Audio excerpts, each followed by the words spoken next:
Hello বন্ধুরা, আজকে আমার এক ফ্রেন্ডের স্কুল ফ্রেন্ডের বিয়ে, তাই মোটামুটি যাওয়ার জন্য আমরা রেডি হয়ে গেছি। আমিও রেডি, আমার ওয়াইফও রেডি। এখনই আসবে, তোমরা দেখতে পাবে। অবশ্যই জানাবে আমাদেরকে কেমন লাগছে।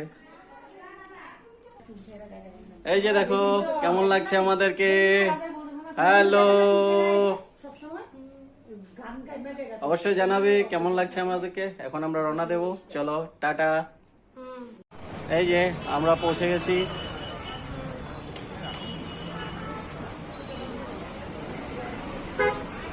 আমার ফ্রেন্ডরাও পৌঁছে গেছে।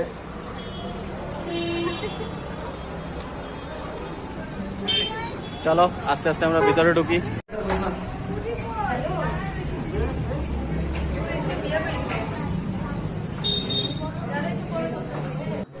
এখন আমরা আস্তে আস্তে ভিতরে ঢুকে পড়েছি। তো ভিতরে ঢুকে প্রথম ওর সাথে দেখা করে নিলাম, যা বিয়ে ছিল। তারপর আমরা আস্তে আস্তে স্টার্টার কমপ্লিট করে নিলাম। স্টার্টার কমপ্লিট করে সবাই মিলে আড্ডা দিচ্ছিলাম, খুব এনজয় হচ্ছিল। এখানে দেখো আমার এক ফ্রেন্ডের ওয়াইফ, ও ফুল টায়ার্ড, যেহেতু ভিতরে প্রচুর গরম ছিল। তারপর ভবনটা আস্তে আস্তে ঘুরে দেখলাম, খুব সুন্দর করে সাজিয়েছে ভবনটা। ঘুরতে ঘুরতে নজর পড়লো কুঞ্জর দিকে। কুঞ্জটাও খুব সুন্দর করে সাজিয়েছিল, দেখো তোমাদেরকে দেখাচ্ছি। খুব সুন্দর করে কুঞ্জটা সাজিয়েছে, সিম্পল সাজিয়েছে বাট খুব সুন্দর করে সাজিয়েছে। তারপর দেখো নিচে আলপনাটা দিয়েছে, যে সেটাও খুব সুন্দর ছিল।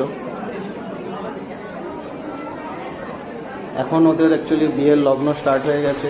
তো বর বউ দুজনকেই ছাদে নিয়ে যাওয়া হচ্ছিল, সেখানেই মালা বদল বা বাকি রিচুয়ালস যেগুলো হবে ওখানে। তো ততক্ষণে আমরা অলরেডি খেয়ে দিয়ে নিয়েছি, কারণ আমরা আর উপরে যাইনি, প্রচণ্ড গরম ছিল, ভালো লাগছিল না, উপরে আর যাইনি। আমরা খেয়ে দিয়ে খাওয়া দাওয়া কমপ্লিট করে নিয়েছি সবাই। তারপরে নিচে ভবনের নিচের ফ্লোরে চলে এসেছি আমরা।